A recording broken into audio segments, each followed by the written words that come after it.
So hello everyone, कैसे हैं आप सब। आई होप आप सब अच्छे होंगे। मैं हूं स्वाति सेजवानी, स्वागत करती हूं आपको उदित फार्मेसी की यूट्यूब चैनल पे। Pharmacy law and ethics subject की हमारी टॉप 20 क्वेश्चन की सीरीज चल रही है, जिसका हम आज लास्ट पार्ट यानी कि पार्ट 10 डिस्कस करने वाले हैं।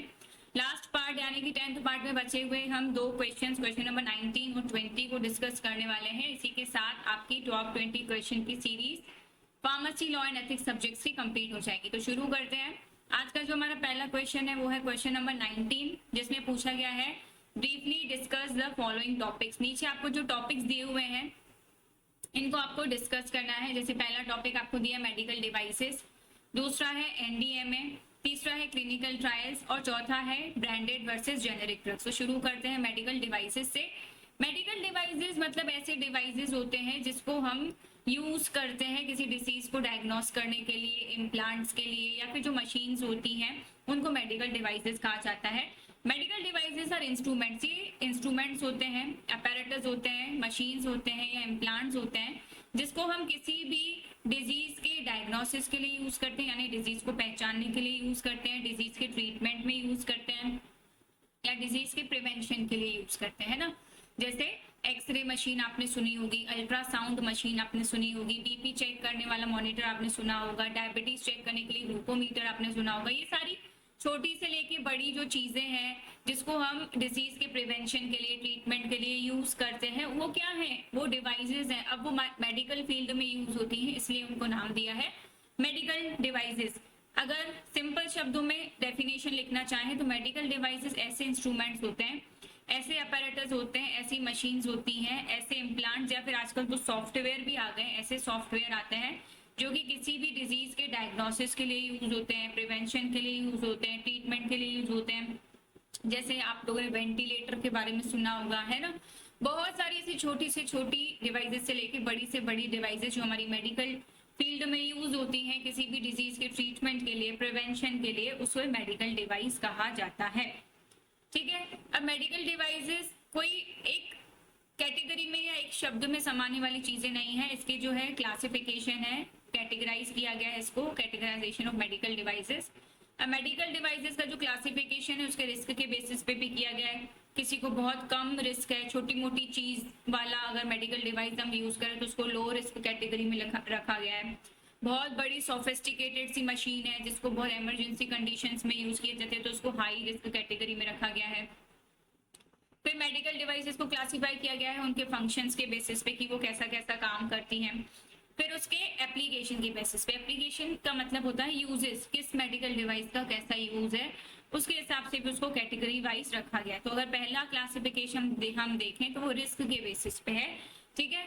4 क्लासेस हैं रिस्क के बेस पे। पहली सबसे लो रिस्क, जैसे हमें घर में या कहीं भी छोटी मोटी चोट लग जाती है तो हम क्या करते हैं, बैंडेज लगा देते हैं। ज्यादा चोटी लग गई तो खुद ही पट्टी कर लेते हैं, है ना। फुंसी फोड़ा कुछ हो गया तो प्लास्टर लगा लेते हैं। फीवर आ गया तो थर्मोमीटर से चेक कर लेते हैं, है ना। कई बार डॉक्टर्स जो हैं छोटी मोटी बैंडेज करने के लिए ग्लव्स पहन लेते हैं। तो मतलब ये ऐसी चीजें हैं जो नॉर्मल चीजें हैं जिसमें कोई ज्यादा रिस्क वाली बात नहीं है ना, जिसमें ज्यादा बड़ी बड़ी मशीन्स की जरूरत नहीं है। तो ऐसी कैटेगरी में आते हैं क्लास ए वाले मेडिकल डिवाइसेस जो कि लो रिस्क में आते हैं। जैसे बैंडेज हो गया, थर्मोमीटर हो गया, सर्जिकल ग्लव्स हो गए, जो कॉमन चीजें हैं ना, ज्यादा हाईली ऐसी चीजें नहीं है कि जिसको कोई प्रैक्टिशनर यानी कि कोई डॉक्टर या सर्जन ही यूज कर सकता है, नहीं। फिर क्लास बी में आता है मॉडरेट रिस्क। मॉडरेट रिस्क का मतलब होता है मीडियम रिस्क, है ना। जैसे इसमें इंजेक्शंस आ गए, सिरिंजेस आ गए ना, ब्लड प्रेशर मॉनिटर्स आ गए जिससे ब्लड प्रेशर को नापा जाता है। क्लास सी में आ जाते हैं हाई मॉडरेट रिस्क, ऐसे रिस्क जो मीडियम से ज्यादा है, जैसे डायलिसिस मशीन हो गई, है ना, जब डायलिसिस किया जाता है पेशेंट्स का। वेंटिलेटर्स हो गए, तो वेंटिलेटर्स को सीरियस इश्यूज में यूज किए जाते हैं, इसीलिए इसको हाई मॉडरेट रिस्क में रखा गया है। क्लास डी में आता है हाई रिस्क, मतलब जब बहुत ज्यादा सर्जरी वगैरह से किसी चीज को इम्प्लांट किया जाता है, जैसे कि पेस मेकर हो गया, जैसे आपके हार्ट में इंसर्ट करा जाता है, तो पेस मेकर आता है आपका हाई रिस्क वाले क्लास में। जैसे आर्टिफिशियल हार्ट वॉल्व्स हो गए, है ना, हार्ट के वॉल्व में जो आर्टिफिशियल हार्ट वॉल्व लगाई जाती हैं।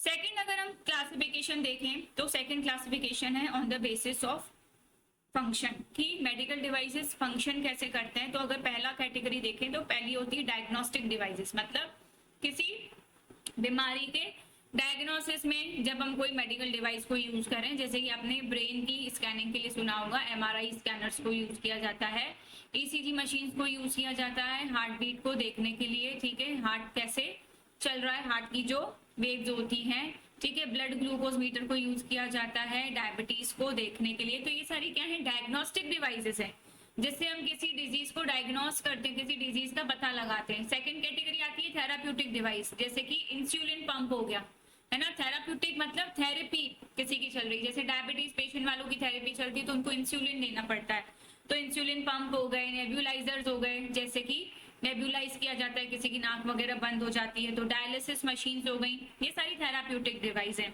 सर्जिकल इंस्ट्रूमेंट्स हो गए, छोटे छोटे चाकू, फॉर्सेप जैसे जो इंस्ट्रूमेंट्स होते हैं, स्काल्पल्स, एंडोस्कोप, जिससे कि एंडोस्कोपी करी जाती है, आपके माउथ के अंदर से पेट में डाला जाता है और देखा जाता है कि वहां पे कोई प्रॉब्लम तो नहीं है। स्टेंट्स हो गए, कुछ लाइफ सपोर्ट डिवाइसेस आती हैं, जैसे कि वेंटिलेटर हो गया, आपका डिफिब्रिलेटर हो गया, पेस मेकर्स हो गए, ये क्या है, मेडिकल डिवाइसेस हैं जो कि लाइफ सपोर्टिंग डिवाइसेस में आते हैं। फिर आता है मॉनिटरिंग डिवाइस, जिसमें पल्स ऑक्सीमीटर आता है, ब्लड प्रेशर मॉनिटर आता है। ये सारे एग्जांपल्स हैं मेडिकल डिवाइसेस के, जो कि अलग अलग कैटेगरी के। अगर आपको दो कैटेगरी याद नहीं हो पा रही हैं तो आप इस तरह से टेबल के फॉर्म में भी याद कर सकते हो कि क्या क्या एग्जांपल है मेडिकल डिवाइसेस के। डायग्नोस्टिक डिवाइसेस में आ गया एक्सरे मशीन, अल्ट्रासाउंड स्कैनर आता है। थेराप्यूटिक डिवाइस में लेजर थेरेपी मशीन्स आती हैं। इम्प्लांटेबल डिवाइसेस में पेस मेकर आता है, इम्प्लांट्स आते हैं। सर्जिकल डिवाइसेस में स्टेंट्स आते हैं, सर्जिकल लेजर्स आते हैं। मॉनिटरिंग डिवाइस में ईसीजी मॉनिटर आता है, फिटनेस ट्रैकर आता है। तो इस तरह से आप अपने आंसर को और अट्रैक्टिव बना सकते हैं और अच्छा बना सकते हैं। इससे भी नहीं हो पा रहा है तो इस तरह का फ्लो चार्ट बना सकते हैं, ठीक है। अब हेडिंग डाल दीजिए एग्जांपल्स ऑफ मेडिकल डिवाइसेस। नीचे आपको जितने भी मेडिकल डिवाइसेस के नाम याद आ रहे हैं, जैसे मैंने यहाँ पे लिखा है x ray machine, ultrasound scanner, MRI scanner, BP monitor, ECG, pacemaker, जो भी आपको वहां पे याद नाम आए, जो जितने भी पीछे हमने पढ़े, वो आप कुछ भी एग्जाम्पल्स मेडिकल डिवाइसेस में आप लिख सकते हो। आपका मेन मोटिव क्या है, आपका आंसर अच्छे से अच्छा होना चाहिए, आपको फुल मार्क्स मिलेंगे। अब मेडिकल डिवाइसेस के लिए क्या है, कुछ लाइसेंसिंग रिक्वायरमेंट्स रहती हैं अगर किसी को मेडिकल डिवाइसेस का बिजनेस करना है तो अगर कोई लीगली मेडिकल डिवाइसेस को सेल करना चाहता है, होलसेल बिजनेस अगर कोई करना चाहता है ना, तो उसको फॉर्म नंबर 20B और 21 भी भरना पड़ता है। अगर किसी को रिटेल ड्रग का बिजनेस करना है तो फॉर्म 20 और 21 भरना पड़ता है। मैन्युफैक्चरिंग करनी है अगर किसी को मेडिकल डिवाइसेस की, तो फॉर्म MD5 और MD9 भरना पड़ता है ना। और अगर इंपोर्ट लाइसेंस चाहिए किसी को तो MD15, मतलब बाहर से अगर कोई मेडिकल डिवाइसेस भरना चाहते हैं तो आपको क्या करना पड़ेगा, फॉर्म MD15 भरना पड़ेगा। ये दो आपको याद रखने हैं। ये मेडिकल डिवाइसेस के लिए फॉर्म है, ये ड्रग्स के लिए फॉर्म है, जिसको मैंने भी जनरल आपको नॉलेज देने के लिए ऊपर लिखा है ना। अगर किसी को मेडिकल डिवाइसेस का मैन्युफैक्चरिंग करना है तो फॉर्म MD15 और 9 भरना पड़ेगा। इंपोर्ट करना है तो फॉर्म MD15 भरना पड़ेगा, ठीक है। इतना अगर आप मेडिकल डिवाइसेस के बारे में लिख देते तो मोर देन सफिशिएंट है, आपका आंसर बेस्ट हो जाएगा। नेक्स्ट नोट हमसे पूछा गया है NDMA के बारे में। NDMA आता है डिजास्टर मैनेजमेंट एक्ट के अंदर, है ना, नेशनल डिजास्टर मैनेजमेंट एक्ट के अंदर आता है। तो इसमें हम पहले डिजास्टर मैनेजमेंट एक्ट के बारे में लिखेंगे कि the disaster management act of 2005 कब आया था। डिजास्टर मैनेजमेंट एक्ट 2005 में आया था। It is an act passed by the government of India. ये एक ऐसा एक्ट है जिसे इंडिया की गवर्नमेंट द्वारा पास किया गया for the efficient management of disasters and other matters connected to it, ताकि हमारे इंडिया में जितने भी डिजास्टर्स हो रहे हैं, डिजास्टर मतलब नेचुरल कैलेमिटीज, अर्थक्वेक, भूकंप हो गया, बाढ़ हो गई, कहीं सूखा पड़ गया, ठीक है, ये सारी चीजें क्या है, डिजास्टर्स है। तो इन सारी डिजास्टर्स को अच्छे से मैनेज करने के लिए और इससे जो भी मैटर रिलेटेड है उससे वो अच्छे से ट्रीट करने के लिए डिजास्टर मैनेजमेंट एक्ट को बनाया गया 2005 में। एग्जैक्टली ये डेट है डिजास्टर मैनेजमेंट एक्ट की, दिसंबर 23, 2005 में डिजास्टर मैनेजमेंट एक्ट आया। क्यों आया डिजास्टर मैनेजमेंट एक्ट, इसके कुछ की फीचर्स हम देख लेते हैं कि जो डिजास्टर मैनेजमेंट एक्ट है वो 3 लेवल की अथॉरिटी पे काम करता है, national level, state level, district level, है ना।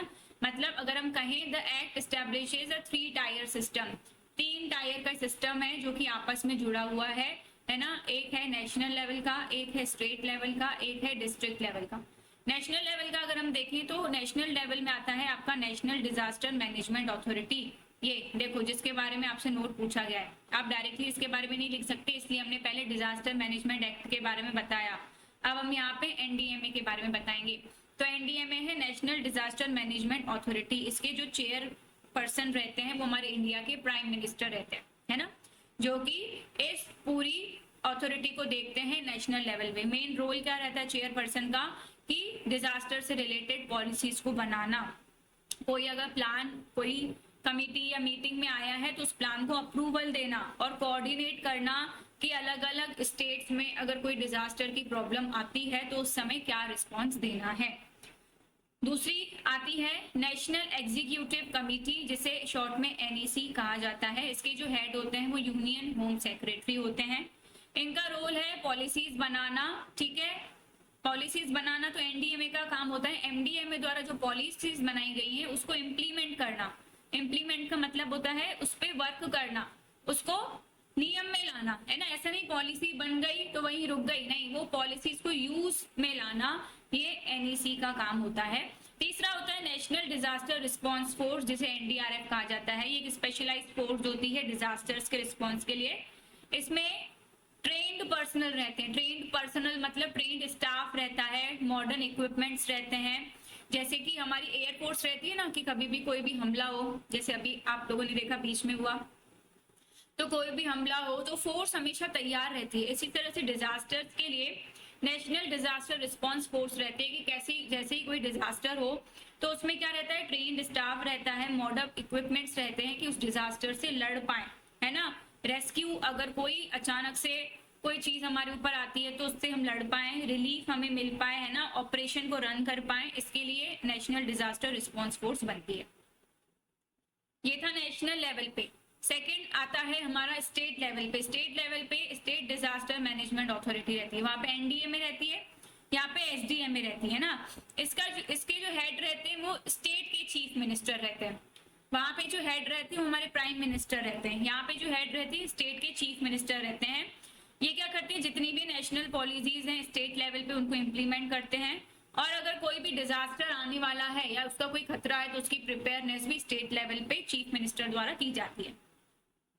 थर्ड लेवल आता है डिस्ट्रिक्ट लेवल, है ना। डिस्ट्रिक्ट लेवल में आता है district disaster management authority, DDMA, जो कि डिस्ट्रिक्ट कलेक्टर द्वारा हेड किया जाता है। इसमें जो भी लोकल डिजास्टर्स आ रहे हैं, लोकल मतलब आसपास की जगह में जितने भी डिजास्टर आ रहे हैं उनके लिए रिस्पॉन्स देना डीडीएमए का काम होता है। जो भी अगर दिक्कतें आ रही हैं उनसे रिलीफ देना लोगों को इनका काम होता है। क्या क्या रिहेबिलिटेशन काम कर सकते हैं वो भी इनको देखना होता है। तो एनडीएमए में इतना लिखना जरूरी है। नेक्स्ट नोट पे आते हैं, हमारा बहुत इंपॉर्टेंट टॉपिक है ये क्लिनिकल ट्रायल्स, काफी बार पूछा गया है, इसको जरूर पढ़ के जाएं। क्लिनिकल ट्रायल्स बेसिकली क्या होती है, रिसर्च स्टडीज होती है ना। Clinical trials basically research studies होती हैं। जब भी कोई new drug product pre clinical studies में पास हो जाता है, मतलब एनिमल्स में अच्छा रिजल्ट देता है, तो उसके बाद कंपनी क्या चाहती है कि हमारी ड्रग्स ह्यूमंस पे यूज हो। तो ह्यूमंस पे यूज करने के लिए पहले क्लिनिकल ट्रायल्स को रन कराना पड़ता है, उसके लिए सीडीएससीओ से अप्रूवल लेना पड़ता है। जब सीडीएससीओ से अप्रूवल मिल जाता है तब क्लिनिकल ट्रायल्स रन हो सकते हैं और आपका जो न्यू ड्रग प्रोडक्ट है वो मार्केट में आ सकता है। Clinical trials are research studies. Clinical trials क्या है, रिसर्च स्टडीज हैं दैट टेस्ट, जो कि टेस्टिंग करती हैं how well new medical treatments, devices और procedures work in human. Clinical trial एक ऐसी रिसर्च स्टडी होती है जिसमें हमें पता चलता है कि कोई भी अगर नया मेडिकल ट्रीटमेंट है, कोई भी नया मेडिकल डिवाइस है, तो जब वो ह्यूमन की बॉडी में जाएगा तो वो कैसा असर देगा, है ना। क्लिनिकल ट्रायल्स को बहुत ही केयरफुली डिजाइन किया जाता है। ऐसा नहीं कि अप्रूवल लेने के लिए पहुंचे और अप्रूवल मिल गया, नहीं, पहले उसको पूरा डिजाइन किया जाता है, रिव्यू किया जाता है, पूरा कंप्लीट किया जाता है ना, उसको अप्रूव किया कराया जाता है स्टार्ट करने से पहले। अब जब आप इसको ह्यूमंस पे यूज करोगे, ट्राई करोगे, तो किसी भी एज के पीपल जो हैं क्लिनिकल ट्रायल में पार्ट ले सकते हैं, इंक्लूडिंग चिल्ड्रन। बच्चे भी क्लिनिकल ट्रायल में बिल्कुल पार्ट ले सकते हैं। क्लिनिकल ट्रायल के अलग अलग फेजेस होते हैं, 4 मेन इंपॉर्टेंट फेजेस होते हैं। तो हम पढ़ते हैं phases of clinical trials. Clinical trials are conducted in a series of steps called phases. Clinical trial जो है अलग अलग स्टेप्स में रन होता है, ठीक है। स्टेप्स को कहा जाता है फेजेस, है ना। Phase 1, phase 2, phase 3, phase 4। हर फेज का एक अलग पर्पस है और हर फेज में अलग अलग आंसर्स मिलते हैं अलग अलग क्वेश्चन के। जैसे हम फेज 1 की बात करें तो फेज 1 ट्रायल में क्या होता है, रिसर्चर्स टेस्ट अ ड्रग और treatment in a small group of people. सबसे पहले बहुत कम लोग लिए जाते हैं, लगभग 20 से 80 लोग लिए जाते हैं रिसर्चर्स द्वारा कि हम उन पे ड्रग को टेस्ट कर सकें ट्रीटमेंट के लिए फॉर द फर्स्ट टाइम, है ना। क्योंकि हम पहली बार ह्यूमंस पे यूज करने जा रहे हैं तो हम ज्यादा लोग नहीं यूज कर सकते। फेज 1 में 20 से 80 लोग यूज किए जाते हैं। मेन पर्पस क्या है फेज 1 क्लिनिकल ट्रायल को स्टडी करने का? The purpose is to study the drug और ट्रीटमेंट, ड्रग को पढ़ना, ट्रीटमेंट को समझना, to learn about safety and identify side effects. जब हमें उस 20 से 80 लोगों में इस ड्रग को यूज करेंगे तब हमें पता चलेगा कि हमारी जो ड्रग है वो कितनी सेफ है ना, और कितने उसके साइड इफेक्ट्स आ रहे हैं ह्यूमंस में। एनिमल्स में तो हम उसको यूज कर चुके, रिजल्ट्स भी हमें अच्छे मिले, लेकिन ह्यूमंस तो अलग होते हैं ना, इसलिए हम क्या करते हैं शुरू में 20 से 80 लोग लेते हैं। फिर हम देखते हैं कि हमारा ड्रग और मेडिकल डिवाइस कैसा इफेक्ट दे रहा है, कितनी हमारी ड्रग सेफ है, कितने उसके साइड इफेक्ट्स आ रहे हैं। जब हमारा फेज 1 में रिजल्ट अच्छा आता है तो हम मूव करते हैं फेज 2 ट्रायल्स की तरफ। फेज 2 में क्या होता है, द न्यू ड्रग और treatment is given to larger group of people. अब हम यहाँ पे लोगों की संख्या बढ़ा देते हैं, वहां पे 20 से 80 थे, ज्यादा से ज्यादा 100, यहाँ पे 100 से 300 लोग लेते हैं और देखते हैं कि हमारी ड्रग कितनी इफेक्टिव है, कितनी सेफ है ना। अब हम कहाँ गए, स्टेज 2 पे आ गए, हमने पेशेंट्स के नंबर बढ़ा दिए, तो हम देखेंगे अब हमारी ड्रग कितनी इफेक्टिव है, कितनी ज्यादा सेफ है। फिर हम फेज 3 पे जाते हैं, इसमें क्या करते हैं और ज्यादा लोग बढ़ा देते हैं, 1000 से 3000 लोग तक पे हम अपनी ड्रग या मेडिकल डिवाइस को टेस्ट करते हैं, उसकी इफेक्टिवनेस देखते हैं, साइड इफेक्ट देखते हैं, उसको कंपेयर करते हैं स्टैंडर्ड किसी ट्रीटमेंट के साथ, और जो भी इंफॉर्मेशन है, जो भी डाटा है उसको कलेक्ट करते हैं, ठीक है। और फिर हम मूव करते हैं फेज 4 पे, जिसे कि पोस्ट मार्केटिंग फेज 4 ट्रायल, यानी कि इसे पोस्ट मार्केटिंग सर्विलियंस फेज भी कहा जाता है ना। कई बार आपसे ऑब्जेक्टिव में पूछा जा सकता है, तो आप लोग बिल्कुल कंफ्यूज ना हो। पोस्ट मार्केटिंग सर्विलियंस फेज कहा जाता है फेज 4 को, है ना। फेज 4 ट्रायल्स, जब अप्रूव्ड हो जाती है आपकी ड्रग FDA से, तब क्या होती है, वो ड्रग मार्केट में आती है पब्लिक के पास। रिसर्चर्स क्या करते हैं, फिर जनरल पॉपुलेशन में जब वो आपकी मेडिकल डिवाइस या ड्रग जाती है तो वो देखते हैं कि आपकी ड्रग कितनी सेफ है ना। ज्यादा से ज्यादा निगरानी उस पर रखी जाती है, ये देखा जाता है कि वो जो भी ट्रीटमेंट में यूज हो रही है उसमें बेनिफिट दे रही है कि नहीं, यूज हो पा रही है कि नहीं, तो ये सब देखा जाता है फेज 4 में। फेज 4 में जनरल पॉपुलेशन, कितनी भी पॉपुलेशन के ऊपर मार्केट में आ जाती है ड्रग, है ना, जब रजिस्टर्ड मेडिकल प्रैक्टिशनर फिर अपने पेशेंट्स को भी देने लगता है। तो इतना आपको क्लिनिकल ट्रायल्स के बारे में लिखना है, इंपॉर्टेंट टॉपिक है। नेक्स्ट हमारा नोट है ब्रांडेड वर्सेस जेनेरिक ड्रग्स पे, कि ब्रांडेड ड्रग्स क्या होती हैं, जेनेरिक ड्रग्स क्या होती हैं। तो ब्रांडेड वर्सेस जेनेरिक पे अगर आपको नोट लिखना है तो ये याद रखिएगा कि जब भी कोई न्यू ड्रग आती है ना, जब भी कोई न्यू ड्रग आती है जिसका अप्रूवल लेना पड़ता है रेगुलेटरी अथॉरिटी यानी कि CDSO से, तो वो ब्रांडेड ड्रग होती है ना। ब्रांडेड ड्रग का हमेशा क्लिनिकल ट्रायल रन होता है, जेनेरिक ड्रग का कभी भी क्लिनिकल ट्रायल रन नहीं होता, है ना। ब्रांडेड ड्रग जो है कॉस्टली रहती है, जेनेरिक ड्रग इतनी कॉस्टली नहीं रहती है। ब्रांडेड ड्रग की क्या होती है, रिसर्च होती है, जेनेरिक की कोई रिसर्च नहीं होती, जेनेरिक ब्रांडेड की कॉपी होती है। ये कुछ बेसिक डिफरेंसेस है जो आप सबको पता होंगे, लेकिन आंसर के फॉर्म में जब हम इसको लिखेंगे तो कुछ इस तरह से लिखेंगे, When a new drug is developed, it is first sold under a branded name by the original pharmaceutical company. जब भी कोई न्यू ड्रग डेवलप होती है तो सबसे पहले वो ब्रांडेड नाम से ही सेल होती है ना। जिस ओरिजिनल फार्मास्यूटिकल कंपनी ने उसको बनाया है वो अपने ब्रांड से ही उसको सेल करती है और अपना पेटेंट करा लेती है। जब उनका पेटेंट एक्सपायर हो जाता है तो दूसरी कंपनीज क्या करती हैं, उन ड्रग्स का जेनेरिक वर्जन बनाती है, तो उन्हें जेनेरिक ड्रग कहा जाता है। अगर हम डिफरेंस पढ़ना चाहें तो कुछ टेबल फॉर्म में इस तरह से पढ़ सकते हैं जिससे कि हमको याद रहेगा।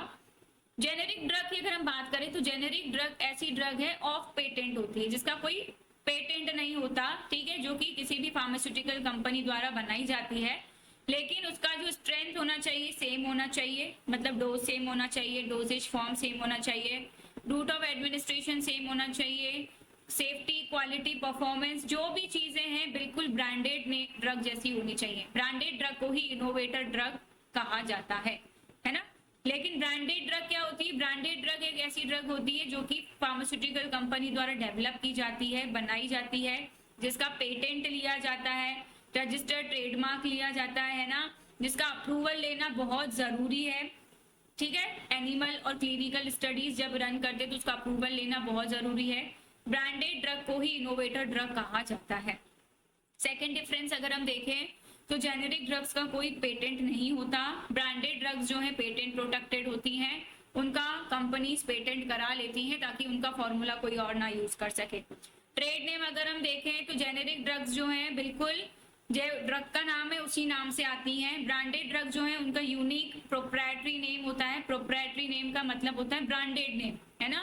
हर एक अपना कंपनी ब्रांड सेव करती है और उसी नाम से वो मार्केट में आती है। अप्रूवल की बात करें तो किसी को जेनेरिक ड्रग का अप्रूवल कराना है तो ANDA एप्लीकेशन फाइल करनी पड़ती है। ब्रांडेड ड्रग के अप्रूवल के लिए NDA फाइल करना पड़ता है। जेनेरिक ड्रग्स जो है कोई बहुत सारी फार्मास्यूटिकल कंपनीज द्वारा बनाया जाता है तब जब ब्रांडेड का पेटेंट एक्सपायर हो जाएगा तब। ब्रांडेड ड्रग जो है बनाई जाती है इनोवेटर कंपनी द्वारा, जिसने उसको इनोवेट किया है उस ब्रांड को, उसके द्वारा, है ना। फिर आता है animal and clinical study. Generic drugs में कभी भी ना एनिमल की स्टडी करी जाती है ना क्लिनिकल ट्रायल्स करे जाते हैं, लेकिन ब्रांडेड ड्रग्स के लिए प्री क्लिनिकल स्टडीज भी बहुत जरूरी हैं, बिना उसके आपको अप्रूवल नहीं मिलेगा। और ह्यूमंस पे क्लिनिकल ट्रायल्स भी बहुत जरूरी हैं, बिना उसके आपको अप्रूवल नहीं मिल सकता। प्राइस की बात करें, ये है जेनेरिक, ये है ब्रांडेड, है ना, जो पीछे से ही चला आ रहा है। प्राइस की बात करें तो जेनेरिक जो है सस्ती होती हैं, ब्रांडेड जो है जेनेरिक से बहुत कॉस्टली होती हैं। अपीयरेंस की बात करें तो ब्रांड से ही थोड़ी अलग दिखती हैं, और ब्रांडेड की बात करें तो इनका तो डिजाइन यूनिक होता है जिससे उसको पहचाना जाता है। नाम अगर हम देखें तो जेनेरिक ड्रग बिल्कुल उसी नाम से आती है जो उसका मेन फॉर्मूला है। ब्रांडेड में अलग अलग नाम यूज किए जाते हैं अलग अलग कंट्रीज में। एक्सिपिएंट्स सेम भी हो सकते हैं, चेंज भी हो सकते हैं, ठीक है, लेकिन जो भी एक्सिपिएंट्स यूज करेंगे वो एक्सेप्टेबल होने चाहिए, है ना। ब्रांडेड में ऐसे एक्सिपिएंट्स यूज किए जाते हैं जो कि एक्सेप्टेबल हो, ठीक है, जो कि अप्रूव्ड हो। अवेलेबिलिटी की बात करें तो जेनेरिक ड्रग्स आप तभी बना सकते हो जब ब्रांडेड का पेटेंट खत्म हो जाए, ठीक है। और ब्रांडेड ड्रग्स तो जब से उनका प्रोडक्ट लॉन्च हुआ है कि हाँ वो सेफ और इफेक्टिव है तब से वो मार्केट में अवेलेबल हो सकती है। एग्जाम्पल देखें जेनेरिक ड्रग का तो इसमें पैरासीटामोल टेबलेट आ गई, है ना, एस्प्रिन आ गई, बहुत सारे जो जनरल नाम से आती हैं। ब्रांडेड में एग्जाम्पल देखो तो टाइलिनॉल हो गया, पैरा हो गया, मैपाप हो गया, अलग अलग ब्रांडेड नाम आप लोगों ने सुने होंगे। क्रोसिन हो गया, है ना, जो सुने होंगे आपने, डोलो हो गया, गुड सेफ हो गया, ये सब ब्रांडेड नाम है ना। ड्रग इसमें अलग है लेकिन नाम इसमें ब्रांडेड। तो इतना आप लिख सकते हैं ब्रांडेड वर्सेस जेनेरिक में। लास्ट क्वेश्चन हमारी पूरी सीरीज का, explain clinical establishment acts and rule. Clinical establishment acts क्या होता है, रूल्स क्या होते हैं, उसको आपको एक्सप्लेन करना है। तो जो क्लिनिकल एस्टेब्लिशमेंट एक्ट है ये आया था 2010 में, ठीक है। It was enacted to regulate all clinical establishments in India to ensure standardisation, transparency and quality health care services. ये जो क्लिनिकल एस्टेब्लिशमेंट एक्ट है, एस्टेब्लिशमेंट का मतलब होता है जो भी हमारे क्लिनिक से रिलेटेड इंस्टीट्यूट्स है ना, जैसे कि हॉस्पिटल्स हो गए, नर्सिंग होम हो गए, डिस्पेंसरीज हो गई, ये सबको क्या कहा जाता है, क्लिनिकल एस्टेब्लिशमेंट एक्ट का क्लिनिकल एस्टेब्लिशमेंट कहा जाता है। तो ये सारी जो जगह है, ठीक है, ये प्रॉपर स्टैंडर्ड से चले, इसमें सारी ट्रांसपेरेंसी बरकरार है, मतलब कोई भी घपलेबाजी ना हो, जो भी हेल्थ केयर सर्विसेज मिल रही है पेशेंट्स को वो क्वालिटी वाली हेल्थ केयर सर्विसेज मिले। इन सारी चीजों पे निगरानी रखने के लिए जो एक्ट बनाया गया उसका नाम है क्लिनिकल एस्टेब्लिशमेंट एक्ट, जो कि आया 2010 में। It applies to hospitals, nursing homes, dispensaries, clinics, diagnostic centres including pharmacy services with in these establishments. अब जो क्लिनिकल एस्टेब्लिशमेंट एक्ट है ये किस किस पे लागू होता है, किस किस पे अप्लाई होता है? ये अप्लाई होता है सारे हॉस्पिटल्स पे, नर्सिंग होम्स पे, जो भी डिस्पेंसरीज हैं जहाँ पे छोटे मोटे इलाज किए जाते हैं, जो भी क्लिनिक्स हैं, जो भी डायग्नोस्टिक सेंटर्स है जहाँ पे टेस्टिंग वगैरह किया जाता है, सारी फार्मेसी सर्विसेज पे, हर जगह पे ये क्लिनिकल एस्टेब्लिशमेंट एक्ट जो है अप्लाई होता है।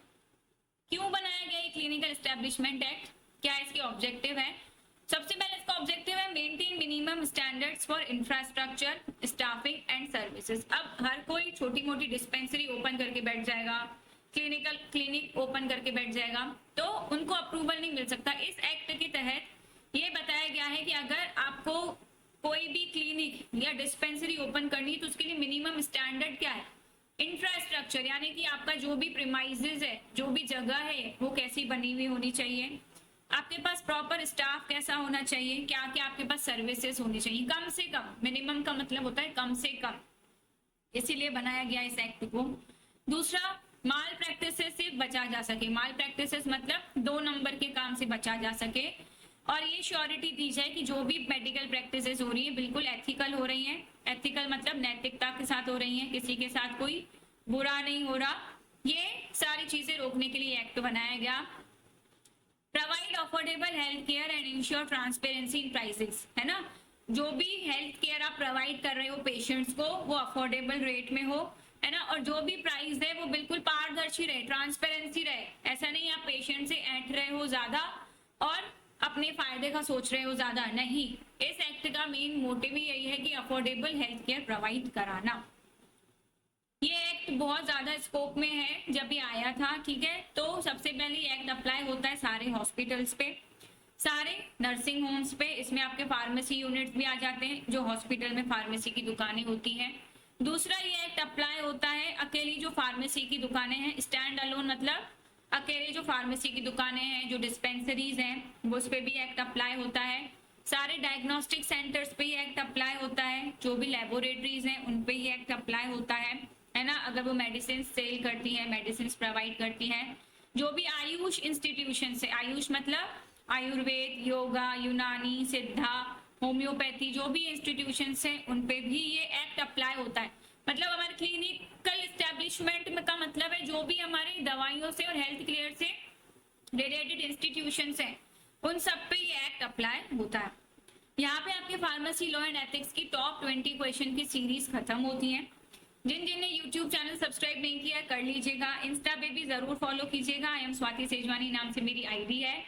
अब हम लोग स्टार्ट करने वाले हैं टॉप 100 MCQs की सीरीज, तो उसको भी जरूर देखिएगा। ये लेक्चर आपको कैसा लगा जरूर बताइएगा कमेंट बॉक्स में। मिलते हैं नेक्स्ट क्लास में। Thank you so much.